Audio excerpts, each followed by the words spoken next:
talking about some things that matters for you, especially if you're a woman of faith. So this conversation is borrowed from my very book, Unbound. It's a work in progress, but I am excited to be able to share some few things and addressing some questions that have come along.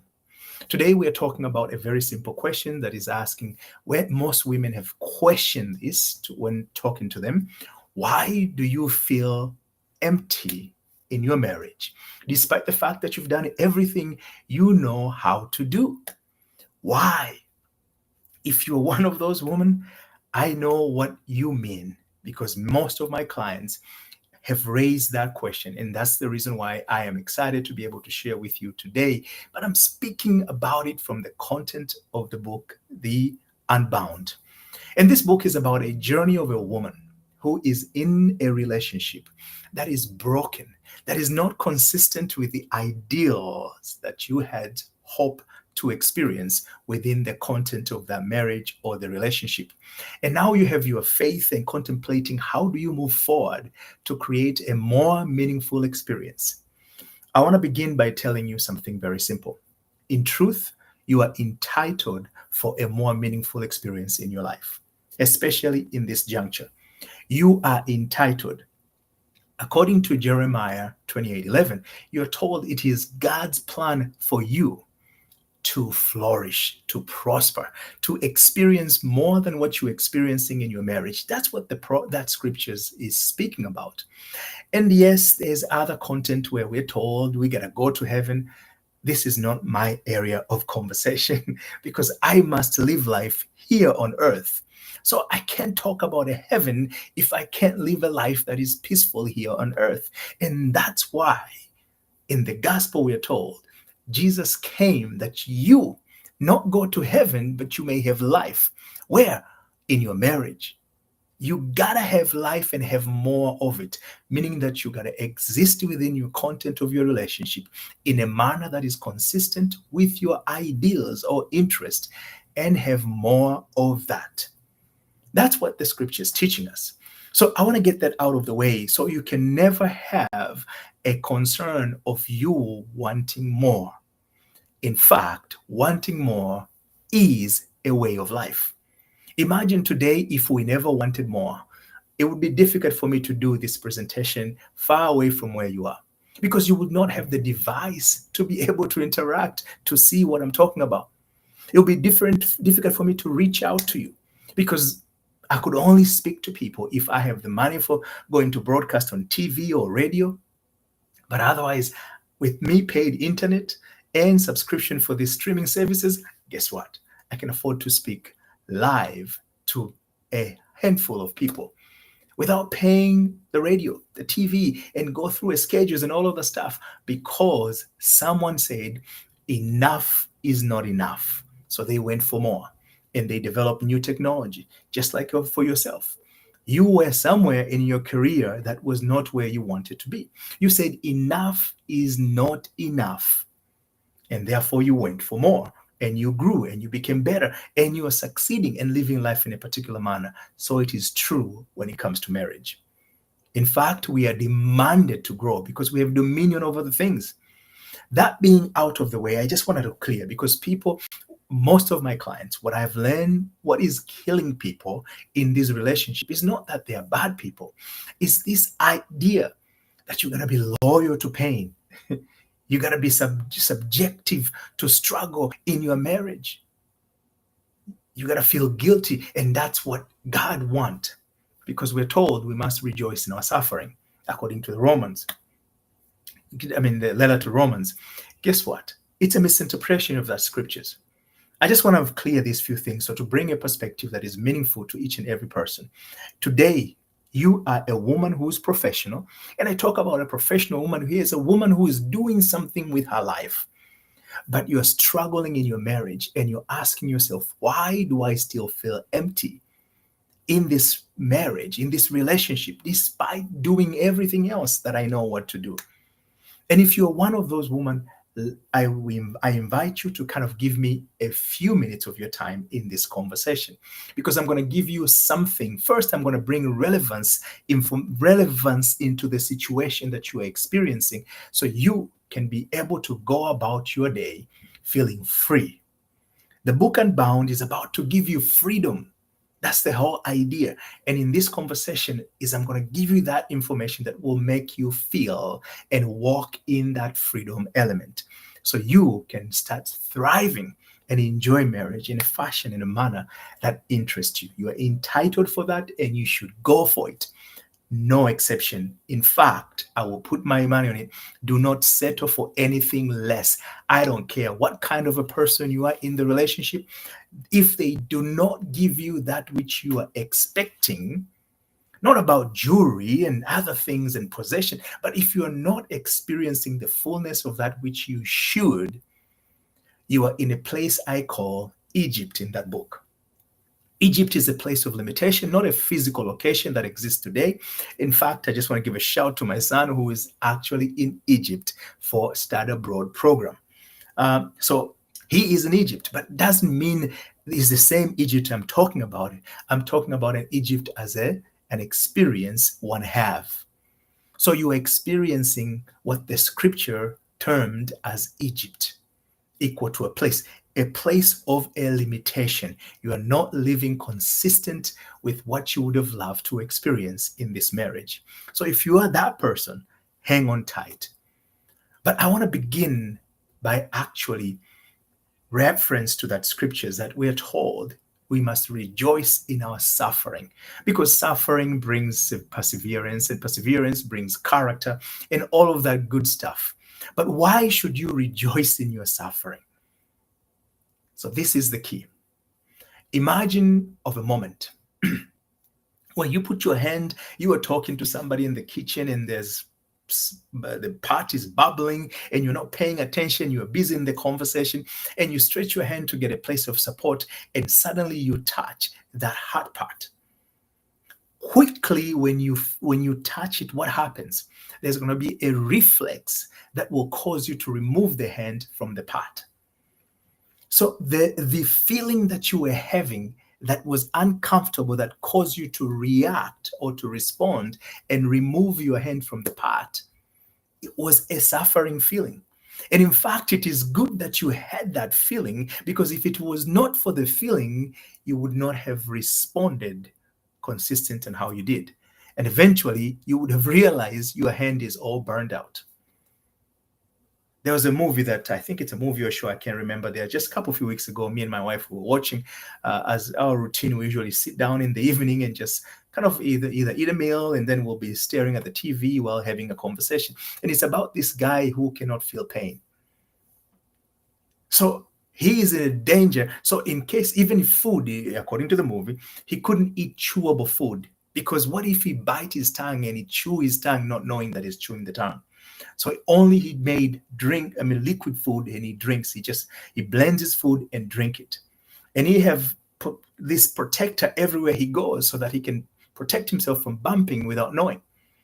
And there was a scene in the movie where he's actually, for the sake of protecting himself or doing something, he put his hand in hot water to be able to hurt another person, because he doesn't feel the pain. But then what it does to his hand, it burned his hand, and he doesn't know the hand is burnt. So why is that is any of any relevance?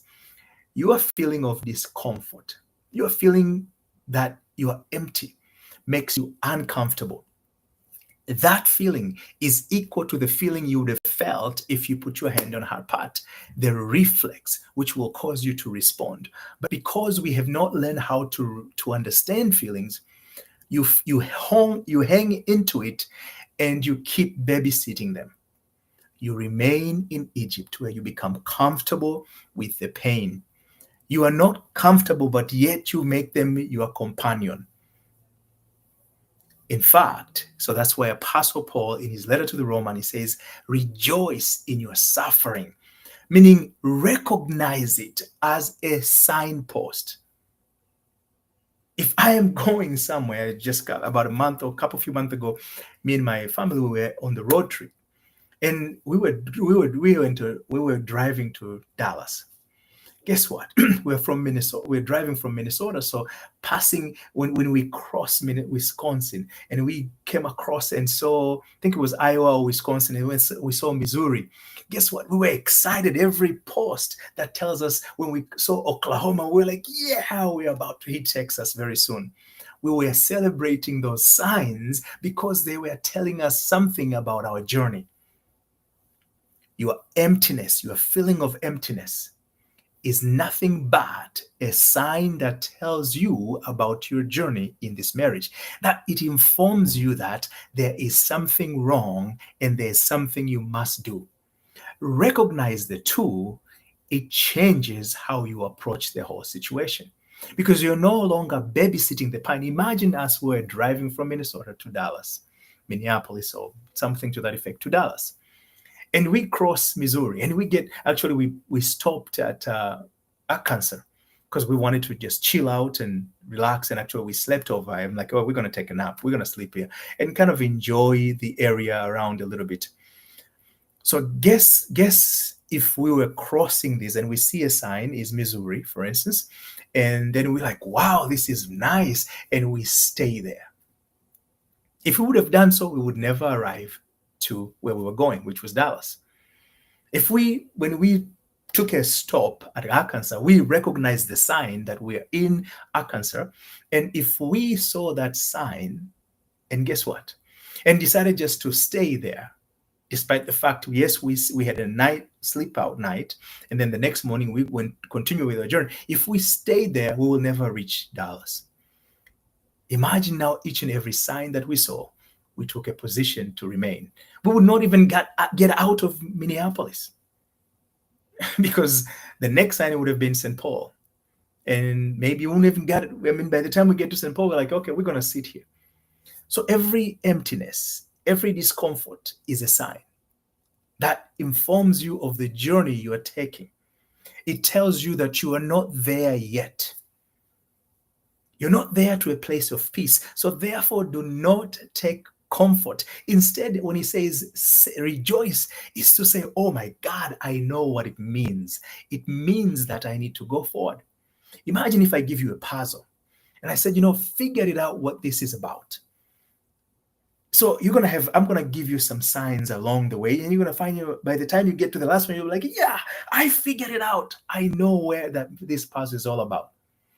That's what the scripture teaches us. Rejoice. Rejoice in your suffering, because once you rejoice, once you recognize, you can persevere toward what you want to achieve.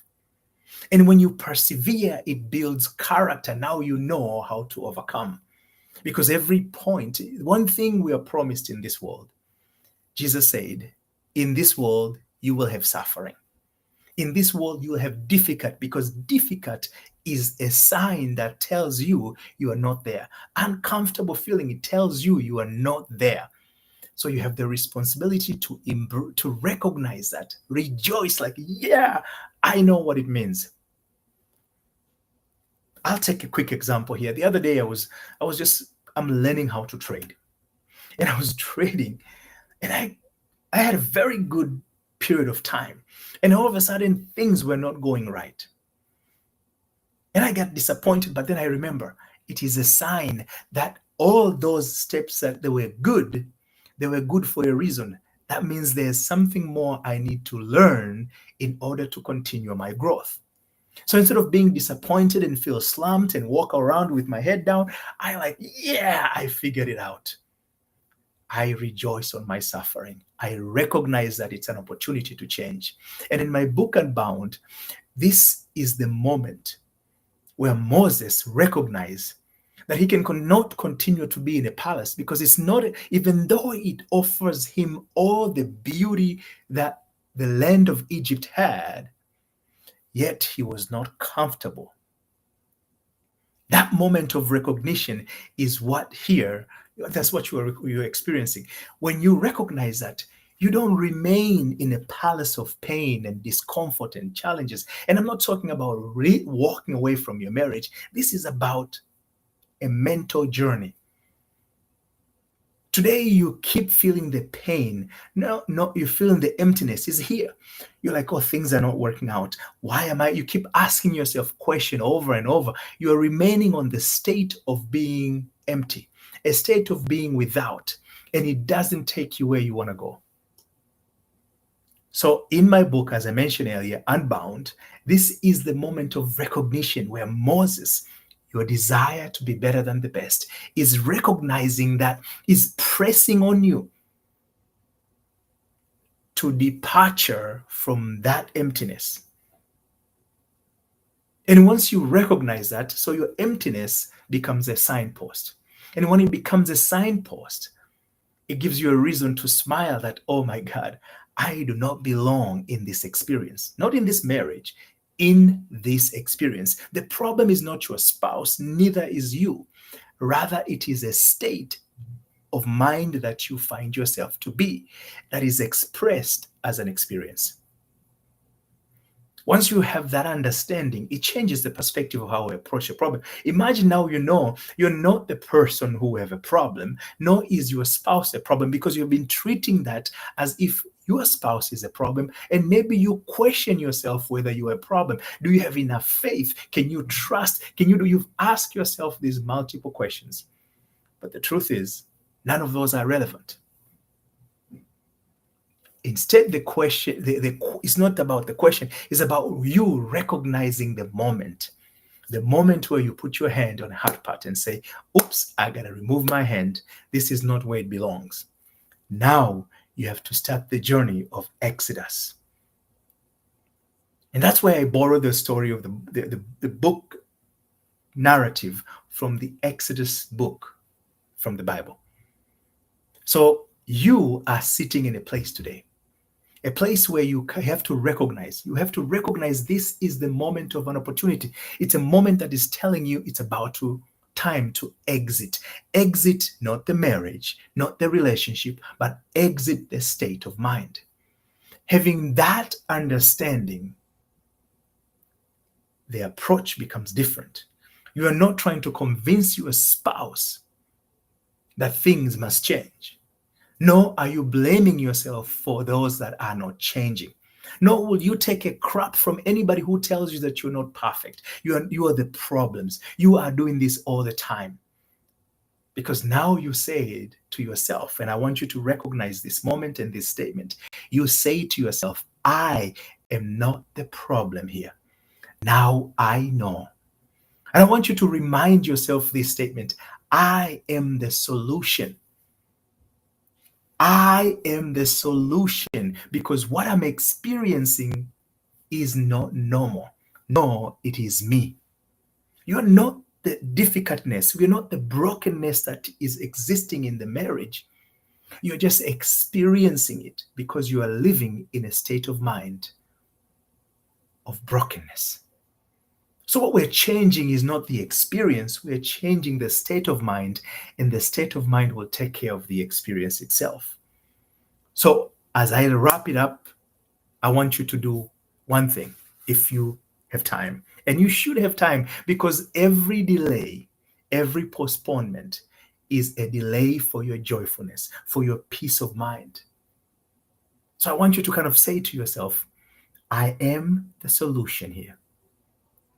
And I recognize that. I am the solution here, and I recognize that. Let's begin with that. Next week, I'll take it to a little bit farther. But today, I want you to kind of repeat this. I am the solution here, and I recognize this. Wow, what a beautiful feeling. I am the solution here, and I recognize this moment. I am the solution. I want you to repeat the theme of recognizing yourself as a solution in this opportune moment. And the opportune moment is the emptiness becomes the signpost. And every time you feel that emptiness, you walk into your home where things are not, remind yourself, oh my God, I am the solution here. I figured it out finally. Oh my God. Let's begin that with a curiosity, because then we're going to go to the next level of this understanding next time. Again, I welcome you to have some questions and just put the questions down. Ask. Don't be afraid. And then, so that because this conversation began with somebody who was brave enough to ask the question. And so, therefore, you too can ask your question so that next time when I am having this conversation again next week, I can incorporate some of the questions you have.